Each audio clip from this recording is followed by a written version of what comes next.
Hey, my name is Matthew Vale. I'm 34 years old, and I live alone on a small farm just outside Wheatland, Oregon. It isn't much by most people's standards, just a modest stretch of wheat, a few rows of vegetables, a chicken coop, two dairy cows, an old red barn, and the two-story wooden house my parents left behind. But it's enough to keep a man busy from dawn until the light fades. Enough to keep the silence from swallowing him whole. People in town don't call me Matthew much anymore. They call me the man with the scar on the North Farm. The scar runs from my left cheek down toward my collarbone, a pale, jagged line that never faded after the tractor accident 10 years ago. Before that, I used to drive into town more often. I used to smile without thinking. There were even a couple of girls who looked at me like I might be worth their time. After the accident, everything changed. Children stared and hid behind their mothers. Women turned their faces away. Men clapped me on the shoulder with that careful, pitying look that said they were glad it hadn't happened to them. So I stayed on the land. The earth doesn't judge a man's face. Crops don't care if you're handsome or broken. If you tend them right, they grow. I liked that kind of fairness. That afternoon in mid-October, the sun was turning the wheat field behind the house to gold. I had just come back from the pumpkin patch, hands still dirty, shirt damp with sweat, when I saw her standing on my porch. Elena Morris. She was the daughter of Albert Morris, the man who had kept me from losing this place after the accident. When the bank wanted to foreclose, Albert had stood in their office and told them I wasn't a failure. I was just someone who needed more time. He died 6 months ago. Heart trouble. I hadn't seen much of Elena since the funeral. Now she was here, clutching the front of her old coat like she was holding herself together. Her brown hair was coming loose from its low knot, and her boots were dusty from the road. Her eyes were red, like she had been crying for a long time but was refusing to let any more tears fall. I stopped at the bottom step. "Elena," I said quietly, "what's wrong?" She looked at me for a long moment, as if she had practiced this conversation 100 times, and now couldn't remember a single word. Finally, she lowered her head, and her voice came out barely above a whisper. "My father said you needed a wife?" I didn't laugh. I didn't ask her to repeat it. Because the second I heard those words, I understood more than she probably meant to say. I stepped up onto the first stair, keeping enough distance so she wouldn't feel cornered. I met her eyes and answered, steady and simple. He was right. Her head snapped up. Those blue eyes went wide and wet. She had clearly braced herself for rejection, for pity, maybe even for anger. She hadn't prepared for calm agreement. She shook her head fast, voice cracking. "No, you don't understand. I have nothing to offer you. I just lost my job at Mrs. Caroline Whitmore's house. My landlord says I have to be out by the end of the week. I don't have money for another room. I don't have any family left. If I come here, I'll only be a burden." When she said the word burden, her eyes dropped to her worn shoes. I saw her hands tremble. Whatever pride she had left was being crushed by circumstance, and it hurt me more than I wanted to admit. I said her name very softly. "Elena." She went still. I took one more step, but still didn't touch her. "Your father was the best man I ever met in this town," I told her. My voice had gone rough around the edges. 10 years ago, when I showed up here with nothing and no one, he taught me how to read the weather, how to fix a pump, how to look at soil and know what to plant the next season. When the accident nearly took everything from me, he was the one who told the bank I deserved another chance. Elena's lips trembled. I kept going. Before he died, he came out here. He was already weak. I told him I'd come to his place instead, but he wouldn't let me. He sat right there on that old wooden chair under the maple tree and said, I glanced toward the empty chair beneath the yellowing leaves. The wind moved through them with a dry, quiet sound. I spoke slowly, each word carrying the echo of Albert's voice in my head. "Matthew, Elena is just like her mother, proud enough to starve before she'll take charity. When I'm gone, if she's in trouble, she won't ask anyone for help. But you know what it's like to lose everything and have to start over. Look after the girl, even if she won't let you." Elena's tears finally fell. She covered her mouth with one hand, voice breaking. I didn't know. He told me he was going to see an old friend. I didn't know he came here for that. I nodded. He didn't want you to know. He knew you'd fight it. Elena wiped her face with the back of her hand, trying to pull the pieces of herself back together. But if I stay here, what will people say? They already talk enough. Mrs. Whitmore fired me and told everyone I stole a silver bracelet from her. I didn't, Matthew. I swear I didn't. When she said it, she looked straight at me. Her eyes held both fear and anger, the look of someone who had been pushed into a corner too many times. I answered without hesitation, I believe you. She froze. I could tell those 3 words hit her harder than any comfort I could have offered, because it had probably been a long time since anyone had believed her that easily. I went on. This isn't charity. The farm is too much for one person. The garden produces more than I can sell before it spoils. The house needs looking after, the paperwork, the market runs, the online orders. I can't keep up with all of it. You need a roof. I need help. We can make a fair arrangement. Elena studied me, wary. What kind of arrangement? I took a slow breath. We get married, civil ceremony. You'll have the legal right to stay here, my insurance if you ever need it, a safe place. In return, you help with the house, the garden, and selling at the weekend market. You'll have your own room, your own life. No one forces anything else on you. She was quiet for a long time. Her gaze moved over the wooden house behind me, then the golden field beyond it, then back to the scar on my face. I was used to people's eyes catching on that scar. Elena's eyes didn't show disgust or pity. Only exhaustion, caution, and a tiny spark of hope she looked afraid to acknowledge. She asked, voice barely there, What do you get out of this besides more trouble? I gave her a small, tired smile. Maybe a house that doesn't feel so quiet. The words made her eyes fill again. From somewhere in town, the church bell rang 6 o'clock.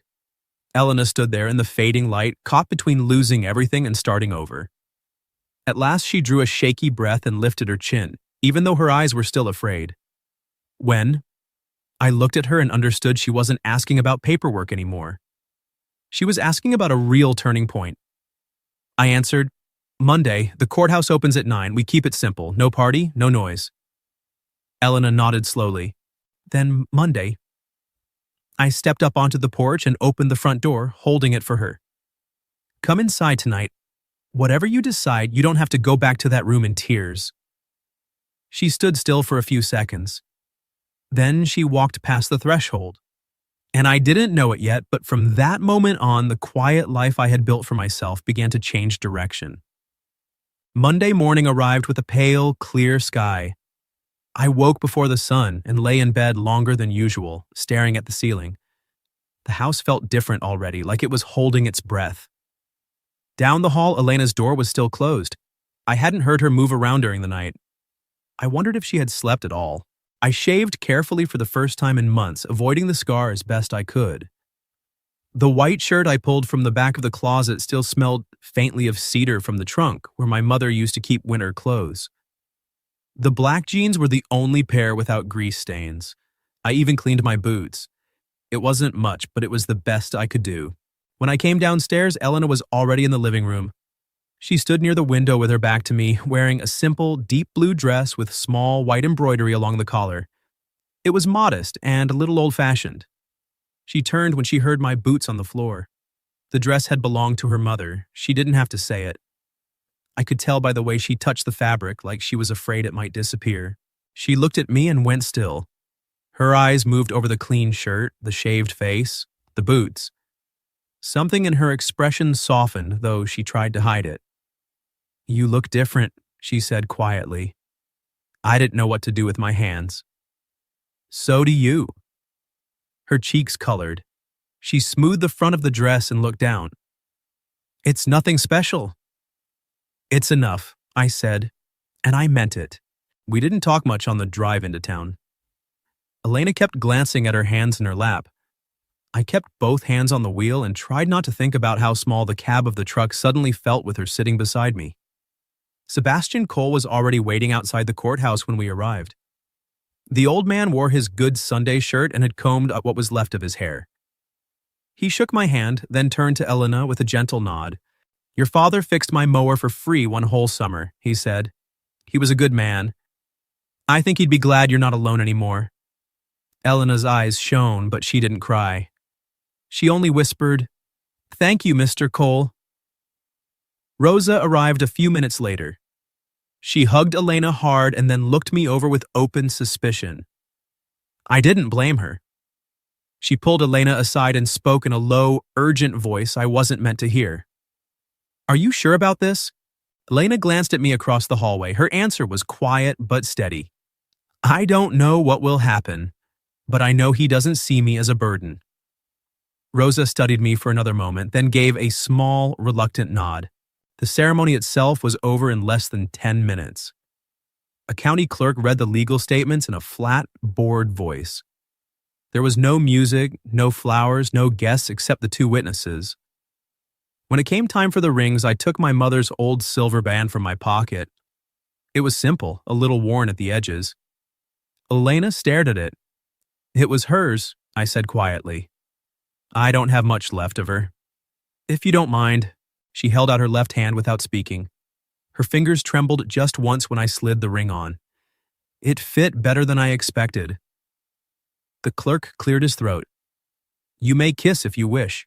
Elena went very still.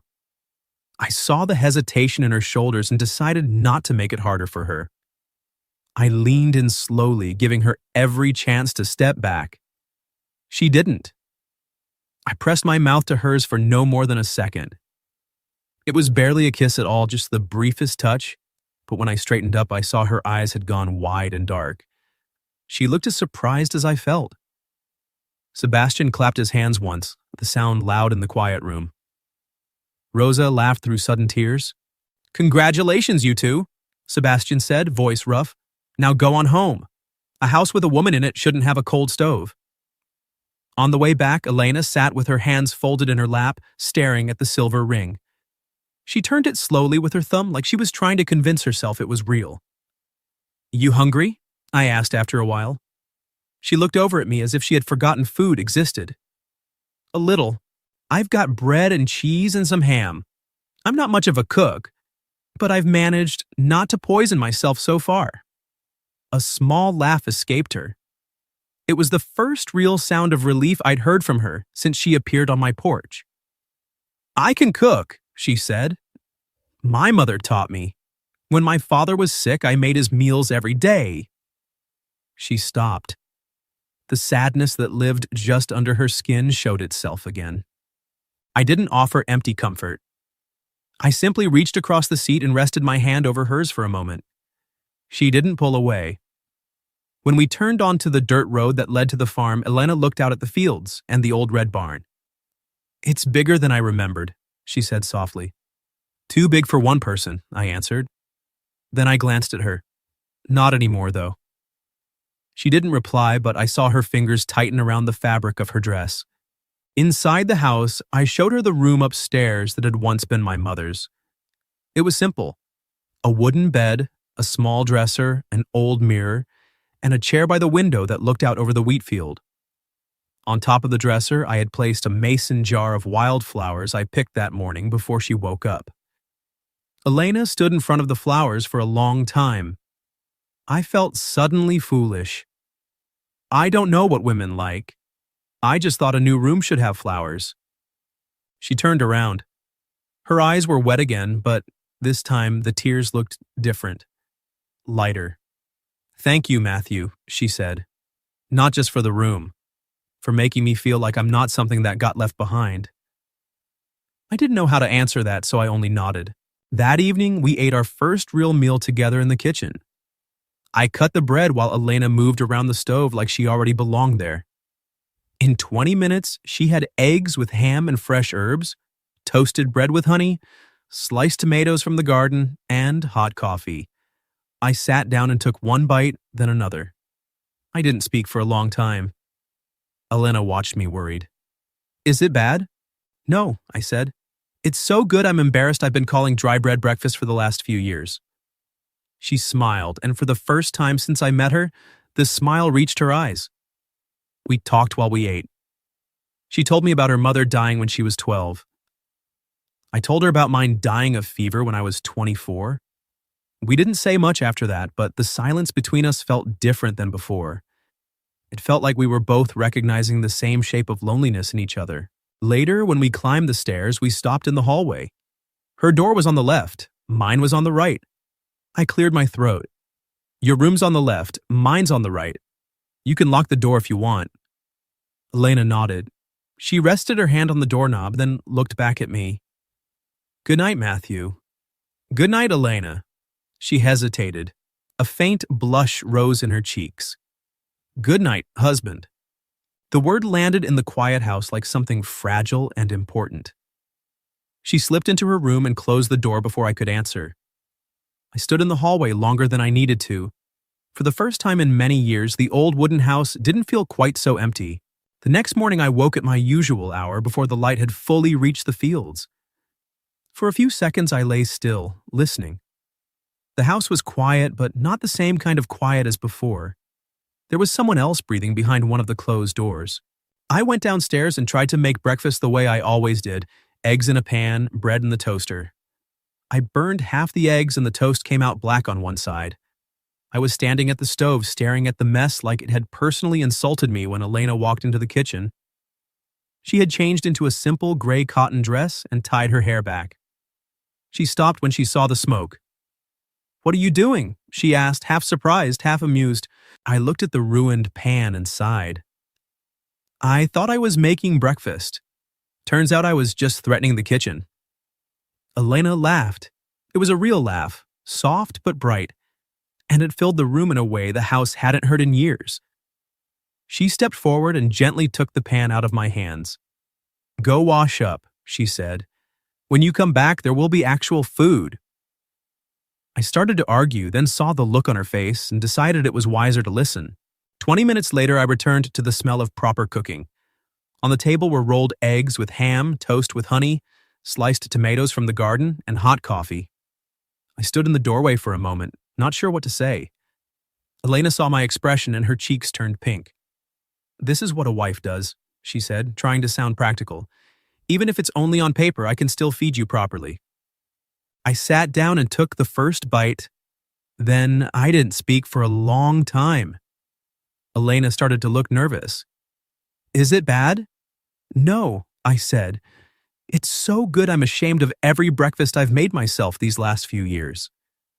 She smiled and I saw a small piece of confidence return to her eyes. After breakfast, I took her around the whole farm. I showed her the wheat field, the chicken coop, the red barn, the pumpkin patch, and the long rows of tomatoes, lettuce, peppers, and herbs.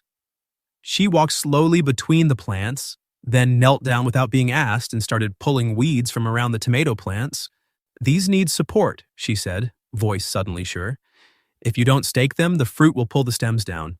The lettuce should be harvested soon too, or it will turn bitter. I watched her, surprised. Elena looked up and caught me staring. What? I was wondering why Caroline Whitmore would fire someone who clearly knows what she's doing. Her face darkened. She sat back on her heels and wiped her hands on her dress. She said I stole a silver bracelet. She told everyone she found it in my pocket while I was cleaning her bedroom. But I didn't take it, Matthew. My father taught me that honor is worth more than money. I may be poor, but I don't steal. I believe you, I said at once. She looked at me like she still couldn't understand why I kept saying those words so easily. I sat down on the edge of the raised bed beside her, not caring about the dirt on my jeans. Caroline Whitmore once tried to buy this land from me. I turned her down. Ever since then, she's done everything she can to make my life harder, spreading rumors, pressuring stores not to buy my produce, even leaning on the bank. She doesn't like being told no. If she fired you, there was probably something in it for her. Elena rested her hand on the soil. Her shoulders were shaking. She asked, voice almost breaking, "Why are you so good to me?" I looked at the rows of green plants we were sitting between. Because I know what it feels like to be judged by something you can't change. After the accident, people looked at my face and decided who I was. Some said God was punishing me. Some thought I was dangerous. Most just looked at me like I was broken. I touched the scar on my cheek without thinking. Your father was one of the few people who still saw me as a man. Now it's my turn to return the favor. Elena stared at the scar for a long moment. Then she did something almost no one had ever done. She reached up and gently touched it with her fingertips. I went completely still. She didn't pull her hand away right away. Her voice was quiet but certain. I don't see a monster. I see a good man who has been hurt. I see strength, not ugliness. I couldn't answer. My throat had closed. After that morning, our days found a rhythm. Elena woke early and cooked. She worked in the garden with a focus that made me realize how much she needed to feel useful. I spent most of my time in the fields or fixing fences, but I found more and more reasons to walk past the garden. I asked if she needed water even when the bucket was already full. I asked if the tomatoes were ripe even when they were still green. She always looked at me like she knew exactly what I was doing, but she never called me on it. In the evenings, we sat by the wood stove. I showed her the old bookshelf that still held my mother's books, American novels, farming manuals, a few poetry collections, and a worn copy of Don Quixote. Elena was surprised I read so much. She teased me gently. I thought farmers with scars didn't have time for books. I smiled. It was the first time I had smiled about my own face in years. 2 weeks after the wedding, we went to the Saturday farmers market in Wheatland together. The first time, people only stared. The second time, the whispering started. Women turned to each other and covered their mouths. Men looked at me with a mixture of pity and something sharper. Rosa found us between the stalls and pulled Elena aside. I stayed close enough to hear. Elena, you need to know. Caroline is telling everyone you married Matthew because you're pregnant. She's saying the whole marriage is fake, that you're using him to get out of debt. Elena went pale. What? Rosa squeezed her hand.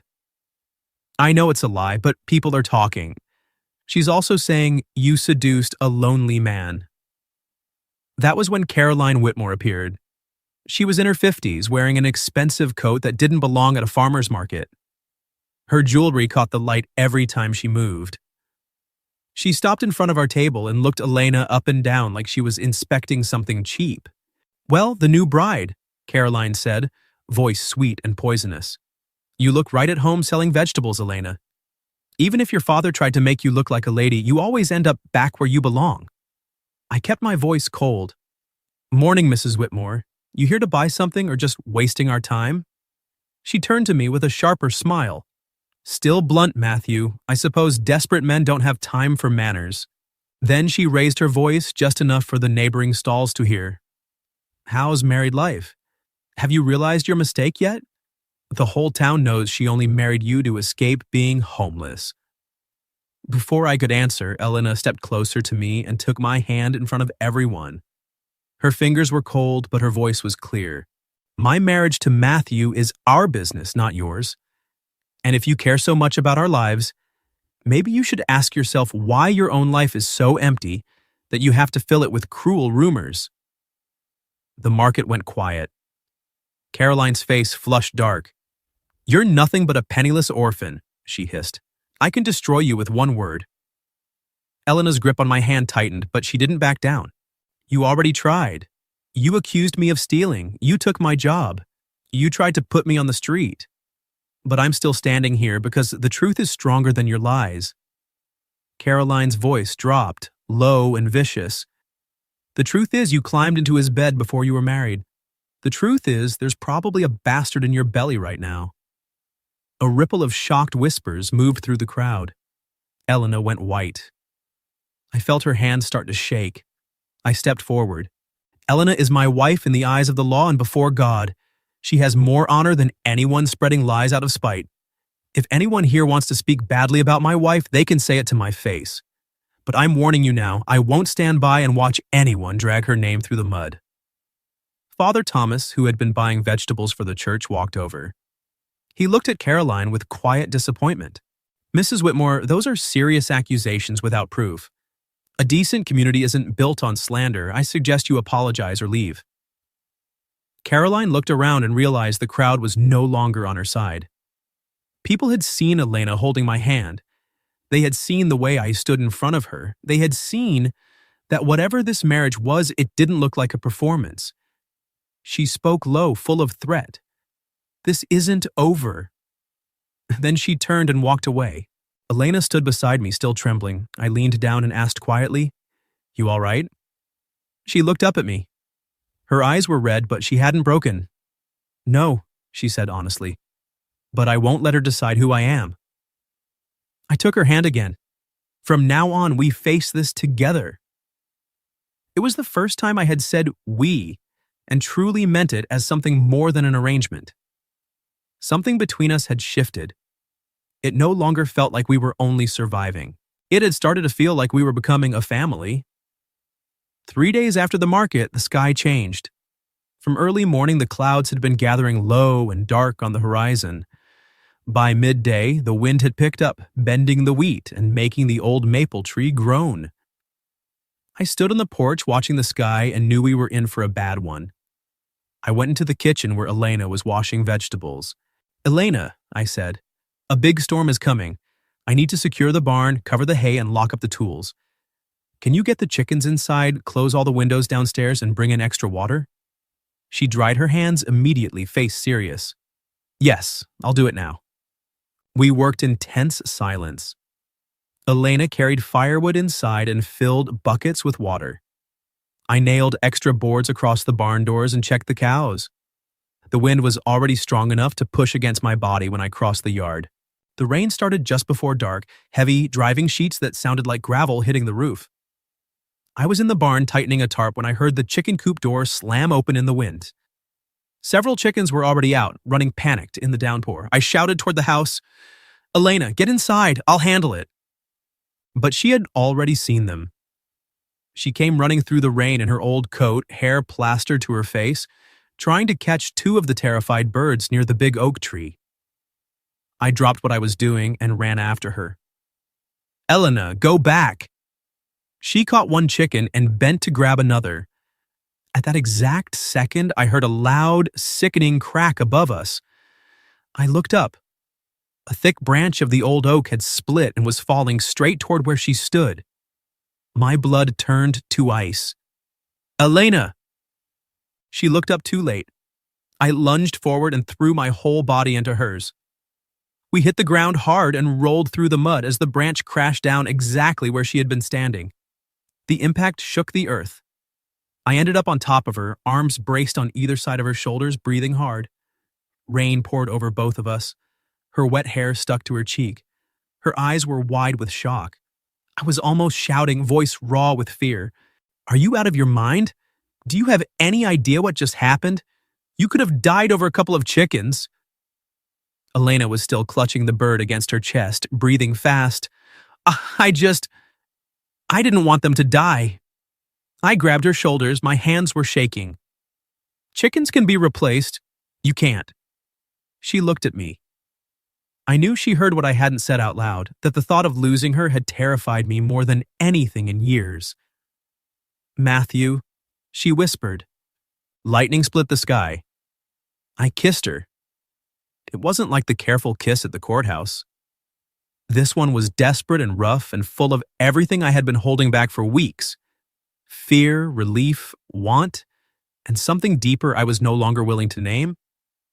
Elena kissed me back almost at once. Her free hand came up and tangled in my wet hair, pulling me closer. For those few seconds, the storm, the mud, the thunder, none of it mattered. Only the fact that she was alive and warm beneath me. When we finally broke apart, we were both shaking. I said, voice hoarse, "We need to get inside. Now!" We ran for the house, leaving the remaining chickens to fend for themselves. I slammed the door just as another gust tried to rip it off the hinges. Elena stood in the middle of the living room, soaked to the skin, teeth chattering. Her face was still pale. I grabbed a blanket and wrapped it around her shoulders. "You need to get out of those wet clothes," I said, trying to sound practical even though my own hands were still unsteady. "You'll get sick." Elena looked at me. My own clothes were just as wet. "So will you." We stared at each other. The line we had both been careful not to cross since the wedding suddenly felt very thin. Thunder rolled again, shaking the windows. I turned toward the wall. "There's dry clothes in the chest by the sofa. You change first. I won't look." Elena didn't answer right away. I heard the wet fabric hit the floor, then the sound of the chest opening and her moving around. A minute later she spoke, voice still a little shaky. "I'm done. Your turn." I pulled off my soaked shirt. When I turned around, I knew she was looking. I felt the old reflex tighten in my chest. The scars didn't stop at my face. They ran across my shoulder and down my side like cracks in burned wood. I spoke without looking at her. "Not pretty, I know." Her answer came immediately, soft but certain. "They're part of you, and you're beautiful to me." I turned. She was wearing one of my old flannel shirts. It hung almost to her knees. Her wet hair fell over her shoulders. She didn't look away from me. I walked toward her. "Elena, what happened out there wasn't just fear." She cut me off, voice trembling but clear. "Then don't pretend it was." I looked at her. Every wall I had built since the accident felt like it was collapsing. "I don't know exactly when it started," I said. "Maybe the day you stood on my porch. Maybe the first morning you cooked for me. Maybe the moment you touched my scar without flinching. But when I thought I was about to lose you, I understood." Elena stepped closer. I finished the sentence. "I've fallen in love with my wife." Tears mixed with the rain still on her face. She answered, voice breaking, "I love you too. I think I started loving you the day you gave me a roof without asking for anything in return. And every day after that, I loved you a little more." I reached up and brushed the tears from her cheek with my thumb. "Then there are no more separate rooms. No more pretending this is just an arrangement. If you want it, I want this marriage to be real." Elena didn't hesitate. "I want it." Outside, the storm screamed like it wanted to tear the farm apart. But inside the old wooden house beside the wood stove, two lonely people had finally found the place they belonged. That night, the marriage we had made out of necessity became a marriage made out of love. The morning after the storm, I woke to the feeling of Elena's back pressed against my chest and her hair across my arm. For a few seconds, I didn't move. I just listened to her breathing and let myself believe this was real. She stirred, turned in my arms, and looked at me. Her cheeks were still pink, but this time she didn't look away. "Good morning, husband," she whispered. The word no longer felt borrowed. It felt like it had always belonged to us. The storm had left its mark. Part of the barn roof was torn away, 2 sections of fence were down, and 4 chickens hadn't survived the night.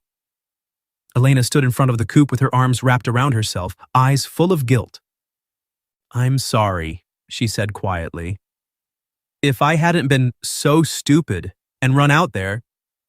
I stepped behind her and put my hands on her shoulders. "You saved 2 of them. More importantly, you're still here. Don't apologize for having a soft heart." She leaned back against me without speaking. Later that afternoon, Sebastian came by to check on us. He looked at the way I kept my hand on Elena's back when we walked across the yard, and at the way she reached up without thinking to straighten my collar. He smiled like he had known all along. But his news wasn't good. "Caroline's making it official," he said, voice serious. "She's got a lawyer now. She's talking to the bank, even filed something with the county questioning whether your marriage is real. The bank is talking about calling in your loan early, $30,000, due in 2 weeks. Elena went cold beside me. "She can do that?" Sebastian sighed. "She's got money and connections. If she can convince people you were forced into this marriage or that it's just a business deal, she might drag you into court. And the bank is already feeling pressure from her." I clenched my jaw. "How long do we have?" 2 weeks, maybe less." That night, Elena and I sat under the old maple tree where her father had once spoken to me. The branch that almost killed her had been cleared, but the scar on the trunk remained. She held my hand tightly. "I'm scared," she said. "Not of losing the farm. I'm scared of losing you." I pulled her against my side. "You won't lose me. Even if we lose the land, the house, everything else, as long as we still have each other, we can start again." She looked up at me, eyes wet. How can you be so sure? Because I've already lost almost everything once. I learned that things can be taken away, but real love only disappears if you let it go. The next morning, we went to see Father Thomas and a local lawyer. Rosa helped us dig for proof. Her cousin worked in the county records office. 3 days later, she drove out to the farm with her face flushed, carrying a folder. I found it, she said, spreading papers across the kitchen table. Caroline bought a piece of land from old Mr. Ethan Ruiz when he was already losing his mind. The sale looks fraudulent. She used that land as collateral to pressure the bank. If we can prove it, her power over them collapses. We planned to take the documents to the county office the next morning, but that night I heard movement near the barn. I got up at once. Elena woke too. I tried to tell her to stay inside, but she grabbed my hand, eyes determined. No, we go together. We moved quietly down the stairs. I carried a piece of wood. Elena held the flashlight. When we reached the barn, 3 men were pouring gasoline along the wooden wall. One of them was Brad Miller. I shouted, "Stop!" They froze. Brad looked panicked. "Matthew, this isn't personal. Caroline pays well. I owe her." Elena stepped forward beside me, voice sharp. "So you were going to burn our barn? Our harvest? Everything we've built?" Brad didn't answer. Then lights appeared from the road. Sebastian and several neighbors came walking fast, carrying flashlights and tools. Sebastian had seen strange cars on the property and called for help. Sebastian's voice was cold. "Not so fast. The whole town is going to hear about this." 2 of the men ran. Brad was caught. By morning, he had confessed everything to the sheriff and the county judge. 3 weeks later, the public hearing was held in the town hall. Elena and I walked in holding hands. Caroline sat across from us with 2 lawyers. She still wore expensive clothes, but her hands were shaking. Judge Fernando Reyes read the ruling in a clear voice. First, the marriage between Matthew Vale and Elena Morris is legal and valid. Father Thomas and multiple witnesses have confirmed it was entered into willingly. There is no evidence of coercion. Their relationship has clearly developed into a genuine one. Elena let out a shaky breath. I squeezed her hand. Second, there is clear evidence that Caroline Whitmore purchased land from Mr. Ethan Ruiz through fraudulent means while he lacked mental capacity. That transaction is declared void. The collateral she used to pressure the bank is no longer valid. Her interference with Mr. Vale's loan is ruled improper. The room erupted in murmurs. Caroline shot to her feet, voice cracking with rage. "This is all because of Albert Morris. He humiliated me in front of the whole town 30 years ago." Father Thomas stood up slowly. "Albert is gone, Caroline. The person who destroyed your life isn't him. It's you for holding on to that hatred all these years." Caroline looked around the room. No one supported her anymore. No power, no fear. Only a woman who had spent her life trying to punish anyone who had ever told her no. She walked out of the hall in heavy silence. When the doors closed behind her, people began to clap. It wasn't loud celebration, it was relief. Rosa hugged Elena, crying and laughing at the same time. Sebastian put a hand on my shoulder, voice thick. "Your mother would be proud. Albert would be too." That night, the town held a small gathering in the square. There was music, food, and late apologies. Elena and I danced under strings of lights between the wooden posts. I leaned down and spoke into her ear. "Do you remember the night you stood on my porch and said your father told me I needed a wife?" Elena smiled. "And you said he was right?" I shook my head. I was wrong. She looked up, surprised. I kept my eyes on hers. "I didn't need a wife. I needed you. Exactly you. My partner, my love, my home." Elena's eyes filled with happy tears. "I love you, Matthew Vale. Every scar, every silence, every part of you." 6 months later, the farm looked completely different. Elena's garden had become the most popular stall at the market. We paid off the loan on time, fixed the barn roof, and added more chickens and 2 goats. People who used to avoid me now stopped by regularly. Sebastian came for Sunday dinner every week. Rosa was planning her own wedding. One spring afternoon, Elena stood in the middle of the tomato rows with her hand resting lightly on her stomach. I walked over from the field and saw the look on her face. Elena? She took my hand and placed it where hers had been. We're going to have a baby. I stood completely still. Then I lifted her off the ground and spun her in the middle of the garden while she laughed and cried at the same time. I love you, I said, voice breaking. I love both of you. I love this family. Elena smiled through her tears. My father was even more right than he knew.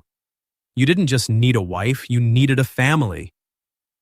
That evening we sat under the old maple tree.